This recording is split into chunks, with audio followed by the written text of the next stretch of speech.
देश digital India की ओर तेजी से बढ़ रहा है, वहीं राज्य में ऐसे क्षेत्र भी हैं जहां पढ़ाई के लिए विद्यार्थियों को मूलभूत सुविधा भी मुहैया नहीं हो पा रही है।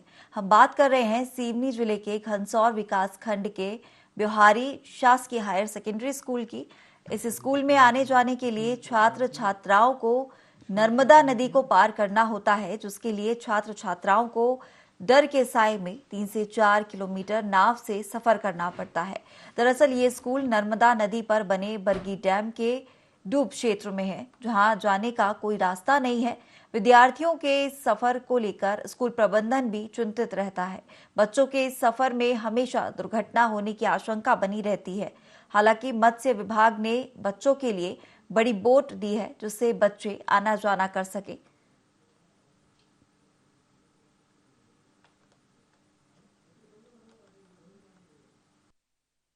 कहाँ से कहाँ कितने किलोमीटर की नाव से आते हो?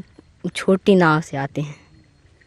क्या कैसा महसूस करते हो जब नाव से आते हो? डर लगता है, हवा चलती है तो जी हवा चलती तो डर लगता है, और कभी कभी तो पानी भर जाती है नाव में, तो स्कूल नहीं जा पाते। क्या मांग करते हो सरकार से, या उससे क्या होना चाहिए आपके लिए? एक नाव होनी चाहिए बड़ी वाली, और कुछ नहीं। नाव से आते हैं, कभी कभार पानी भर जाते हैं नाव में, और एक बार तो पानी में पलट गए थे ना। फिर किस तरह से आप लोग निकले वहाँ से? हम तैरते निकले थे। क्या चाहते हो सरकार से मांग? हम मोटर बोट में। विधायक महोदय जी ने मत्स्य विभाग को आदेशित किया था और वह नाव वहाँ पर उपलब्ध करा दी गई थी, लेकिन दुर्भाग्य की बात यह है कि कई बार जनप्रतिनिधियों ने हमें अवगत कराया कि यह नाव आज दिनांक तक यहाँ आई ही नहीं है। ऐसी स्थितियों में बच्चे जो है डोंगियों से इधर एक स्थान से दूसरे स्थान आ रहे हैं, और इसमें मत्स्य विभाग की घोर लापरवाही है। ये उनको चेक करना चाहिए, देखना चाहिए कि हमारे द्वारा जो नाव दी गई है वो विधिवत स्थान पर पहुंची या नहीं। यदि कोई घटना होती है तो सबसे बड़ी जवाबदारी मत्स्य विभाग को जाती है, ये हमारा मानना है। मेरे पास झिंझराई का प्रभार भी है, और वहाँ पर बच्चे मंडला जिले से नर्मदा जी नक्कर के लगभग 3 किलोमीटर का मतलब पानी का रास्ता तय करते हैं वो, और वो छोटे वाले नाव में खुद चलाते हुए आते हैं। इसके लिए पत्र व्यवहार मेरे पूर्व प्राचार्यों द्वारा भी प्रशासन को अवगत कराया गया है कि हमेशा मतलब कोई ना कोई दुर्घटना होने की संभावना बनी रहती है, लेकिन अभी तक किसी प्रकार की व्यवस्था नहीं की गई है। हमारे द्वारा प्रयास किया गया था कि एक किश्ती या बोट मतलब वहाँ दे दिए जाए, लेकिन आज दिनांक तक कोई व्यवस्था नहीं हो पाई। हम हमेशा सदमे में रहते हैं कि बच्चे आज आ रहे हैं तो सुरक्षित घर पहुँचते हैं या नहीं पहुँचते। इस तरह से हमेशा समस्या और हमको शंका बनी रहती है। तो देश अब डिजिटल इंडिया की ओर तेजी से तो बढ़ रहा है, लेकिन कई क्षेत्र ऐसे भी हैं जहां पर विद्यार्थियों को पढ़ाई के लिए मूलभूत सुविधाएं भी मुहैया नहीं होती हैं। और फिलहाल हम बात कर रहे हैं सिवनी जिले के घनसौर विकास खंड के ब्योहारी शासकीय हाई सेकेंडरी स्कूल की। तस्वीरें आपने देखी, बातें भी आपने सुनी, लेकिन क्या हो जब काफी समय से यहाँ पर छात्र छात्राएं एक नदी पार कर जाएं, जिससे डर भी बना रहे। और अधिक जानकारी के साथ हमारे सहयोगी जितेंद्र भारद्वाज हमारे साथ जुड़ गए हैं। जितेंद्र, सबसे पहले बताएं क्या है पूरा मामला, किस तरीके से बच्चे आज के दौर में भी नाव पार कर डर कर पढ़ने के लिए जाते हैं?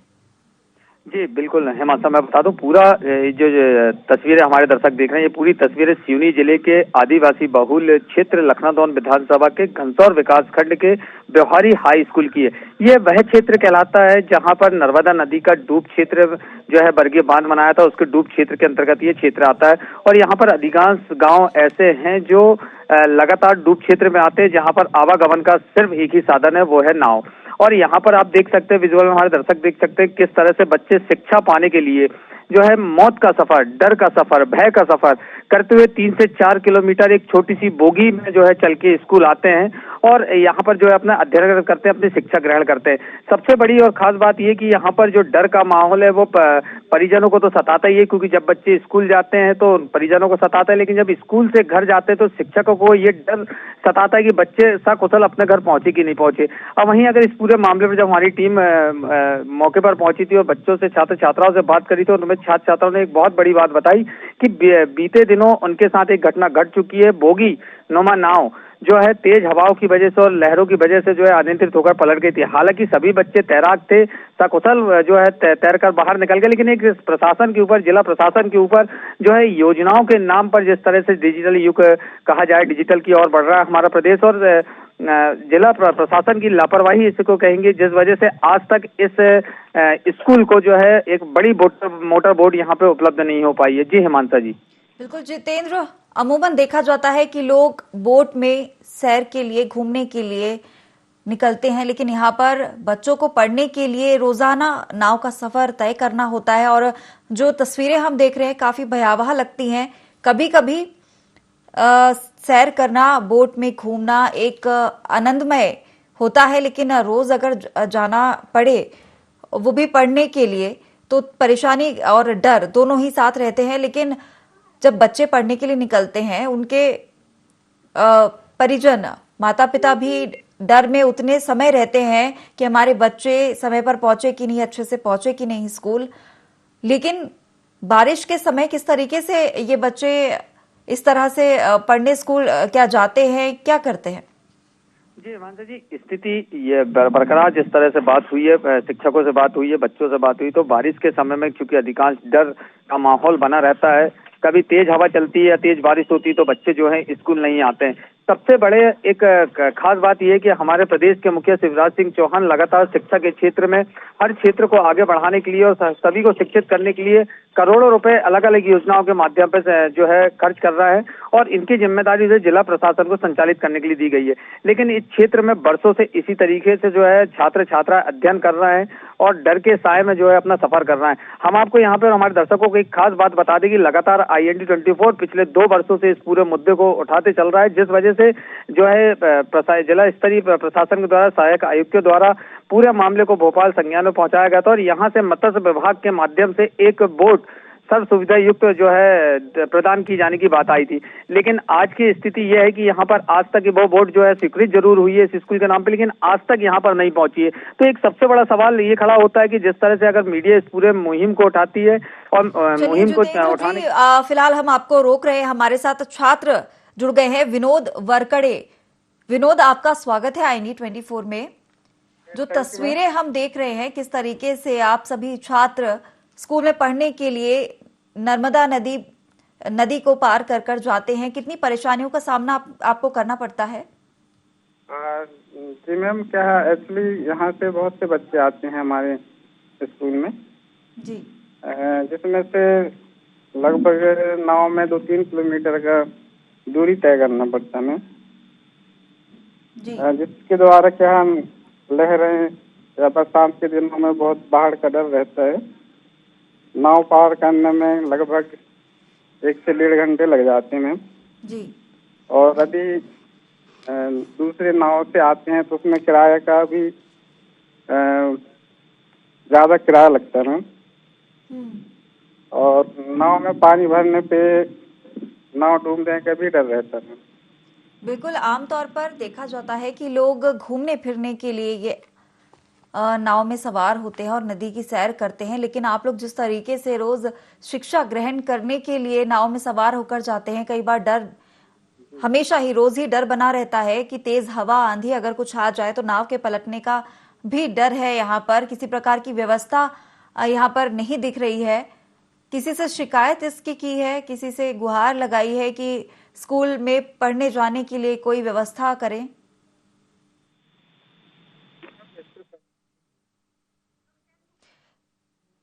चलिए, अब हमारे साथ शिक्षक भी यहाँ पर जुड़ गए हैं, सुखचैन यादव, हम उनसे भी बात कर लेते हैं। सुखचैन जी, आपका बहुत स्वागत है IND24 में।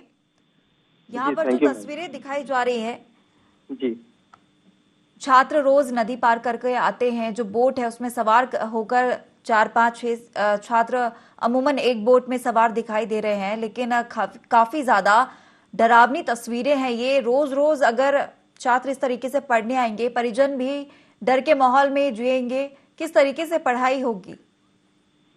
मैम इसमें लगातार समस्या हो रही है मैम। एक्चुअली क्या है, बहुत सारे बच्चे जो हैं उसमें स्ट्रेंथ भी नहीं मिलती मैम, क्योंकि पेरेंट्स जो है घबराए हुए हैं। और क्या है, बरसात के दिनों में अक्सर ये होता है कि आंधी तूफान चलते हैं और कभी बाढ़ बढ़ जाता है और लगभग 1 घंटे का टाइम लगता है इनको पार करने पे। तो ऐसी स्थिति में बच्चों की शिक्षा भी प्रभावित हो रही है। बिल्कुल, कब से ये मंजर चला आ रहा है? कब से बच्चे इस तरीके से स्कूल में पढ़ने आ रहे हैं? मैम लगभग जो है जब से स्कूल यानी संचालित हो रहा है तो ये स्थिति देखने को मिल रही है। कितना समय बीत गया है? लगभग मैम इसको देखा जाए तो 10 से 15 वर्ष में ये दिक्कतें देखने को मिल रही हैं। जब से बरगी बांध का जो पानी है जी बढ़ा है, जब से ये दिक्कतें हमेशा बच्चों के साथ में बनी रही है। यहाँ पर किसी प्रकार की शिकायत या कोई गुहार लगाई हो या किसी प्रकार का ज्ञापन सौंपा है अधिकारियों को या किसी जनप्रतिनिधि से बात की है, बच्चों को कम से कम स्कूल पढ़ने आने के लिए कोई व्यवस्था करें? जी मैम, शाला स्तर के अलावा जो है गांव के लोगों के द्वारा भी इसकी जानकारी पहले अवगत कराई गई है, पत्रकारिता के माध्यम से भी दिया गया था, पर अभी तक आज तक कोई किसी के द्वारा यानी समस्या का निदान नहीं कर पाए मैम। क्या कोई स्कूल में कभी निरीक्षण करने भी आए हैं जनप्रतिनिधि या अधिकारी या शिक्षा विभाग से कोई आए हैं कभी? शिक्षा विभाग से अभी तक तो कोई ऐसा आया नहीं मैम। और हो ये रहा था असल पे कि बच्चों की संख्या लगातार कम होने से फिर संपर्क हुए तो पेरेंट्सों के द्वारा जब जानकारी लगी कि हम इस कारणों से नहीं पहुंचा रहे कि बच्चे जो है भयभीत हो रहे हैं मैम, इसके कारण दिक्कत हो रही थी, बल्कि यहाँ के जनप्रतिनिधियों के माध्यम से भी कई बार गुहार लगाई गई मैम यहाँ के आम नागरिकों के द्वारा जी, पर इसका कोई सॉल्यूशन अभी तक आया नहीं मैम। जी ये भी बताइए कि कम से कितनी कक्षाएं इस स्कूल में संचालित हो रही हैं? तकरीबन कितने बच्चे इस स्कूल में होंगे जो इस तरह से नाव की सवारी करके, बोट की सवारी करके पढ़ने आते हैं? जी मैम, लगभग जो है 400 से 500 बच्चों की स्ट्रेंथ रही मैम, पर जो बाहर से आने वाले जो बच्चे हैं तो उनका तकरीबन जो है 50 बच्चों का होता है। यानी तो किकरा हो गया, पिपरिया हो गए, राउंड फिगर में ये 20 से 25 बच्चे होते हैं। दूसरे साइड ये क्या बोलते हैं आपके खुर्सी पार पड़ता है, पद्दी कोना पड़ता है, तकरीबन इतने बच्चे वहां से भी आते हैं मैम। तो ऐसे जो है 50 से 60 बच्चों की जो स्ट्रेंथ है वो कम हमेशा दिखाई देती है। सुखचैन जी, आप हमारे साथ लगातार बने रहिएगा, हम अभी आपके पास फिर लौट कर आएंगे। फिलहाल हमारे साथ सत्येंद्र मरकाम, सहायक आयुक्त आदिम जाति विभाग सिवनी जुड़ गए हैं। सत्येंद्र जी, आपका बहुत स्वागत है IND 24 में। सत्येंद्र जी, मैं बात कर रही हूँ सिवनी के घनसौर विकास खंड के ब्योहारी शासकीय हायर सेकेंडरी स्कूल की। यहाँ पर कई बच्चे ऐसे हैं जो नाव से बोट की सवारी कर पढ़ने के लिए स्कूल पहुंचते हैं। पूरा दिन भय के माहौल में रहते हैं कि हम पहले तो स्कूल कैसे जाएं, ये भय रहता है। फिर स्कूल में पढ़ने के बाद जब छुट्टी होती है तो ये डर रहता है कि हम वापस घर लौटकर सही सलामत पहुंचेंगे कि नहीं। यहाँ पर किसी ने भी अभी तक तकरीबन 10 से 15 साल हो गए हैं इस तरीके की परेशानी झेलते हुए, किसी ने भी सुध नहीं ली है, ना स्कूल का निरीक्षण किया है, ना बच्चों की परेशानी को समझा है। पढ़ने के लिए ये बच्चे जा रहे हैं। जी, क्या आपके संज्ञान में है ये मामला? मैं स्वयं गया था वहाँ, स्कूल के निरीक्षण में भी गया था जी, और बच्चों से भी बात किया। ये सही है कि वो नाव से नदी क्रॉस करके आते हैं बच्चे। उसका हम लोगों ने एक स्थायी हल निकालने का प्रयास किया है। जो नदी के उस तरफ जो मंडला जिला है और उसके जो स्कूल है और वहाँ पर जो है डिस्ट्रिक्ट ऑफिसर जो हमारे सहायक आयुक्त होते हैं मंडला से बात करके हम उन सारे बच्चों का जो है उस जिले में एडमिशन कराने का प्रयास करेंगे। ये हमने स्थायी हल निकाला है उसका। जी, तकरीबन काफी समय हो गया है इसी तरीके से ये छात्र पढ़ने के लिए आते हैं। अगर मैं बात करूं तो हमारा देश डिजिटल की तरफ बढ़ चुका है, लेकिन अभी भी अगर आदिवासी बाहुल्य क्षेत्र है ये, और हमारे यहाँ पर अगर मैं बात करूं मुख्यमंत्री और प्रधानमंत्री दोनों ही कई योजनाएं आदिवासियों के लिए बना रखी हैं, और आदिवासी में जो बच्चे हैं, समाज के जो बच्चे हैं वो भी आगे बढ़े, वो भी डिजिटलाइज्ड हों, इसके लिए भी कई प्रयास वो कर रहे हैं। लेकिन अगर इस तरीके से उन्हें पढ़ने के लिए नाव पार कर जाना पड़े, 1-1.5 घंटे का सफर करना पड़े, और उसके साथ ही अगर कहीं कोई हादसा हो जाए, कौन जिम्मेदार होगा इसका? बिल्कुल सही है। इसी का हमने स्थायी हल निकालने का प्रयास किया है। हम उन सारे बच्चों को जो नदी क्रॉस करके जो पढ़ने आते हैं, उन सारे बच्चों का एडमिशन मंडला जिले में जो स्कूल और हमारे हॉस्टल हैं उसमें कराएंगे। इसके लिए मैं बात भी पर्सनल करूंगा वहाँ पे मंडला जिले के शायद। जी जी सत्येंद्र जी, जो तस्वीरें हमने देखी हैं, अभी आपने जो स्थायी इसका उपाय निकाला है, आप दूसरे स्कूल में इन छात्रों का एडमिशन कराएंगे, लेकिन अगर देखा जाए तो अभी बारिश का भी मौसम निकला है। किस तरीके से ये बच्चे पढ़ने गए होंगे या नहीं भी पढ़ने गए होंगे, समस्याएं उन्होंने यहाँ पर काफी सारी झेली हैं। कब तक इनका एडमिशन अगर करवाया जाएगा दूसरे स्कूल में, क्या उनके परिजन सहमत होंगे कि नहीं, इस बारे में विचार किया है आपने? उनसे बात करके ही कराएंगे। उसका स्थायी वही है जी, स्थायी हल भी वही है, क्योंकि नदी काफी बड़ी है और उसमें जो है वैकल्पिक व्यवस्था कराया जाना मेरे ख्याल से उचित भी नहीं होगा। नाव देना ये सब ठीक भी नहीं होगा। इसके स्थायी व्यवस्था यही होगी कि वहाँ जो बच्चे पढ़ रहे हैं वो सारे जो मंडला जिले में जो स्कूल है वहाँ पर अध्ययन करें जी, और ताकि वो सेफ रहे। चलिए, कब तक हो जाएगा ये जो आप अस्थायी जो आप बता रहे हैं कि कोई दूसरा उपाय, हम एडमिशन करवा देंगे दूसरे स्कूल में, ये कब तक हो पाएगा? ये मैं जल्दी ही कराएंगे इसको। चलिए, आप हमारे साथ जुड़े और आपने इन बच्चों की परेशानी को समझा। उम्मीद है कि आप जल्द से जल्द इन बच्चों का एडमिशन दूसरे स्कूल में कराएंगे ताकि इस परेशानी से उनका छुटकारा मिल सके और खुशी खुशी ये बच्चे अपने स्कूल जाएं और अच्छे से पढ़ सके। हमारे साथ जुड़ने के लिए आपका बहुत शुक्रिया। और अब हमारे साथ पूर्व शिक्षा समिति अध्यक्ष विजय तिवारी जुड़ गए हैं। विजय जी, आपका बहुत स्वागत है IND24 में। मैं बात कर रही हूँ सिवनी के घनसौर विकास खंड के ब्योहारी शासकीय हाई सेकेंडरी स्कूल की। यहाँ पर कई बच्चे ऐसे हैं जो नाव की सवारी करके उन्हें स्कूल जाना पड़ता है। स्कूल प्रबंधन भी कई बार परेशानी में रहता है, कोई हादसा इन बच्चों के साथ ना हो जाए। परिजन भी परेशान रहते हैं, लेकिन छात्र फिर भी नाव में 1.5 घंटे का सफर तय कर पढ़ने जाते हैं। ये बड़ी बात है, लेकिन सबसे बड़ी बात है अधिकारियों का, जनप्रतिनिधियों का इस ओर कोई ध्यान नहीं है।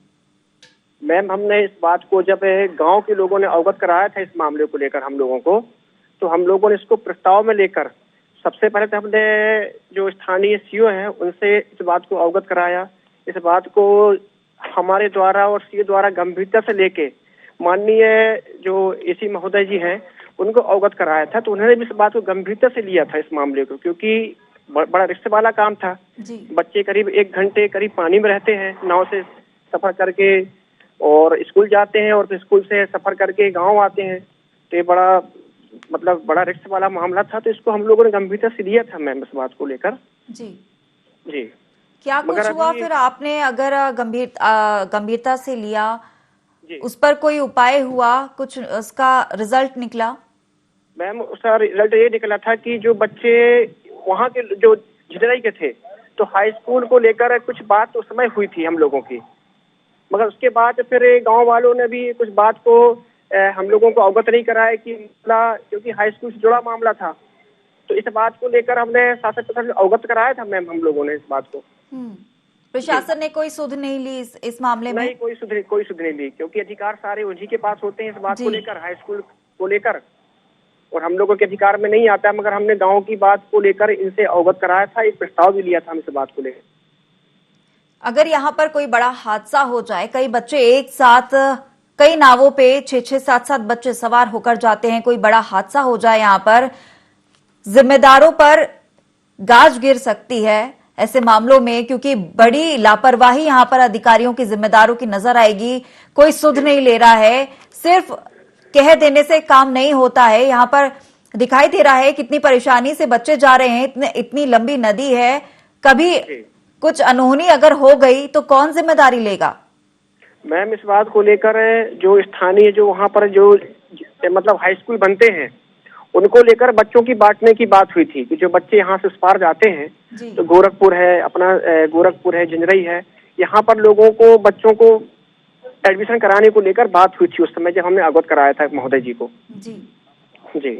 आपने जो ज्ञापन आपने सौंपा था वो कब सौंपा था? क्योंकि 10 से 15 साल हो चुके हैं, बच्चे इसी तरह से सफर कर कर कर स्कूल में पढ़ने जा रहे हैं। खास बात तो ये है कि जो जनप्रतिनिधि है, जो अधिकारी है, वो भी इस मामले को देखकर उन्हें भी शर्मसार होना चाहिए कि बच्चे पढ़ने के लिए जा रहे हैं, किसी प्रकार की लापरवाही नहीं कर रहे हैं, ना किसी प्रकार का कोई वो भय दिखा रहे हैं। वो रोज पढ़ने के लिए जा रहे हैं। यहाँ पर मूक दर्शक बने हुए अधिकारी बैठे हुए हैं और जिम्मेदार किसी भी प्रकार से सिर्फ बातें कर लेते हैं, काम नहीं कर रहे।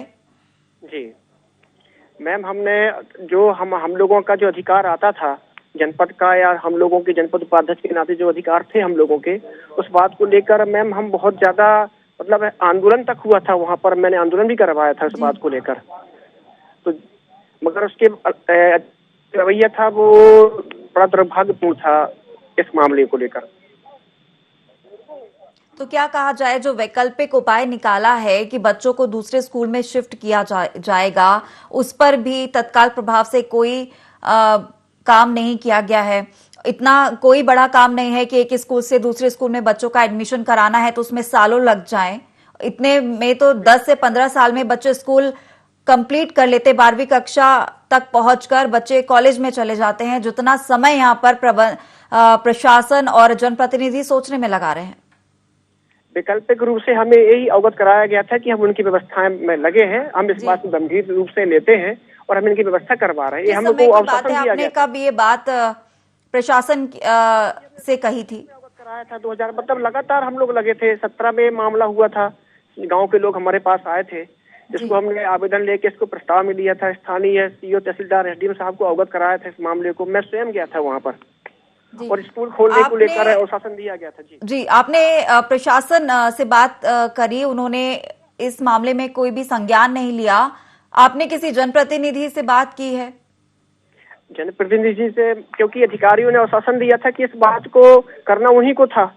और स्कूल का जो प्रशासन के आश्वासन दिए हुए, अभी हमने 2020 में भी इस बात को उठाया था, मुद्दा उठाया था। मैं 2020 के बाद से 2021 आ चुका है और बच्चे हर दिन स्कूल जाते हैं। उनके द्वारा आश्वासन दिया गया था कि हमारे द्वारा स्कूल खोला जा रहा है, बिल्डिंग सैंक्शन कर दी गई है, ऐसा अवगत कराया गया था। जी प्रशासन, किस प्रशासनिक अधिकारी से आपने बात की थी इस मुद्दे पर?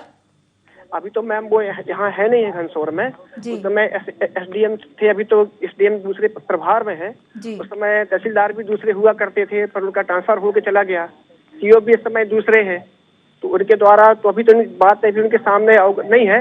मगर कलेक्टर महोदय भी इस समय नहीं है, वो जिनसे हमारा मतलब बातचीत हुई थी या जिनने आश्वासन दिया था। तो जिन नए कलेक्टर ने अभी पदभार ग्रहण किया होगा, क्या उनको आपने अवगत कराया इस परेशानी से? उसमें उनके नॉलेज में नहीं है मैम। उनको स्थानीय जो स्कूल प्रशासन है उन्होंने अवगत कराया होगा। चलिए, तो मुश्किलें बड़ी हैं, लेकिन बात तो ये है कि कोई भी मामले में संज्ञान लेने को तैयार नहीं है। पूर्व में इस क्षेत्र से संबंधित जो भी अधिकारी हैं, उनके जानकारी में तो है ये बात, लेकिन उन्होंने संज्ञान नहीं लिया है। हालांकि वो कहीं और पदस्थ हो गए होंगे। अब आप क्या करेंगे, क्योंकि आप भी इस मंजर से वाकिफ हैं? अब कहीं ना कहीं आपकी भी जिम्मेदारी बनती है। जिम्मेदारी है, स्थानीय लोग, स्थानीय व्यक्ति होने के कारण और प्रतिनिधि होने के कारण भी जिम्मेदारी है। और इस बात को मैं जो जिले के जो अधिकारी हैं, वरिष्ठ अधिकारी, उनसे मैं आज बात करूंगा मैं इस बात को लेकर में। चलिए ठीक है, उम्मीद है कि आप शायद इन बच्चों के लिए कुछ कर पाए। और हमारे साथ जुड़ने के लिए और तमाम जानकारी साझा करने के लिए आपका बहुत शुक्रिया। और लगातार हमारे साथ संवाददाता जितेंद्र जुड़े हुए हैं। जितेंद्र, उम्मीदें तो लग नहीं रही हैं, हालांकि बातचीत हुई है, वैकल्पिक एक उपाय भी निकाला गया है, बच्चों को दूसरे स्कूल में शिफ्ट किया जाएगा, लेकिन अभी भी उम्मीदें ना के बराबर लग रही हैं। रोज जिस तरीके से बच्चे नदी पार कर कर स्कूल जाते हैं, भयानक मंजर है जिसे देखकर कोई भी कांप उठेगा। किस तरीके से बच्चे पढ़ने जा रहे हैं, लेकिन अधिकारियों को कोई सुध नहीं है, उन्हें जानकारी भी दी गई है। क्या लगता है आपको, कुछ हो पाएगा इस मामले में? देखिए हिमांशु जी, सबसे बड़ा बात तो ये कि क्षेत्रफल की बात होती है। नर्मदा डूब क्षेत्र का जो नदी का वर्गी डैम है वो काफी बड़ा हुआ है। अगर जिन बच्चों को अगर स्थापित करके मंडला जिला में पहुंचाने की बात की जा रही है, वो महज 1 से 1.5 किलोमीटर दूर है। अगर उनके लिए देखा जाए तो मंडला 40 से 50 किलोमीटर दूर पड़ता है। तो ये संभव नहीं है कि बच्चे जो है वहां जाके पढ़ पाए, क्योंकि बच्चों को अपने क्षेत्र में अपने परिवार के बीच में लेके पढ़ना है। उसके साथ साथ सबसे बड़ा सवाल ये खड़ा होता है कि जिस तरह अभी बच्चों को दूसरी जगह ट्रांसफर करने की बात की जा रही, इसके पहले हमारा सवाल ये है कि अगर IND-24 ने जो मुहिम छेड़ा था और उसमें जो एक बड़ी बोर्ड सैंक्शन की गई थी मत्स्य विभाग के द्वारा, वो बोर्ड कहाँ गई? आखिर उसको किस जगह दिया गया? ऑन रिकॉर्ड में उसको स्कूल के नाम से रखा गया, लेकिन उसको कहीं और दे दिया गया। तो एक बड़ा सवाल है, चूंकि सिर्फ अगर ये बात करें बच्चों की, तो सिर्फ एक ही बच्चे नहीं है, चूंकि वहां से पढ़ने के लिए 8वीं से लेकर 12वीं तक के बच्चे आते हैं और सभी बच्चों को मंडला पहुंचाना संभव नहीं है। तो कहीं ना कहीं एक प्रशासन की लचर व्यवस्था जरूर इसको कहा जा सकता है। हिमांशु जी, बिल्कुल जितेंद्र जी, उम्मीद है कि खबर हमने दिखाई है और अब अधिकारी जागें और उनके संज्ञान में ये मामला आए, क्योंकि जो पुराने अधिकारी थे वो शायद यहाँ से चले गए हैं, नए पदस्थ हुए हैं। उनके अगर संज्ञान में ये मामला हो तो उसमें कुछ करें और बच्चों का एडमिशन दूसरी जगह से कराएं अगर कोई और व्यवस्था नहीं बनती है। तो हमारे साथ जुड़ने के लिए और तमाम जानकारी साझा करने के लिए आपका शुक्रिया। तो देश तो डिजिटल हो रहा है, लेकिन राज्य में ऐसे भी कई क्षेत्र हैं जहां पर पढ़ाई के लिए विद्यार्थी अभी भी मूलभूत सुविधाओं से मुहैया नहीं उनको हो पा रही है। और ऐसा ही मामला जो था सिवनी जिले के घनसौर विकास खंड के ब्योहारी शासकीय हायर सेकेंडरी स्कूल का हमने आपको दिखाया। यहाँ पर बच्चे दूर नदी पार करके 1 से 1.5 घंटे का सफर तय कर डर के साए में स्कूल पढ़ने के लिए जाते हैं। और सबसे बड़ी शर्म की बात तो ये है, अधिकारी और जनप्रतिनिधि इस पर संज्ञान नहीं लेते हैं। लेकिन सबसे अच्छी बात यह है कि फिर भी छात्र जा रहे हैं, लेकिन कहीं कोई अनहोनी ना हो जाए इन बच्चों के साथ। उम्मीद है कि अधिकारी और जनप्रतिनिधि इस मामले में संज्ञान लेंगे और इन बच्चों के लिए कुछ ना कुछ वैकल्पिक कुछ व्यवस्थाएं जरूर कर पाएंगे। फिलहाल IND इनसाइड में इतना ही। मुझे दीजिए इजाजत और बने रहिए IND 24 के साथ।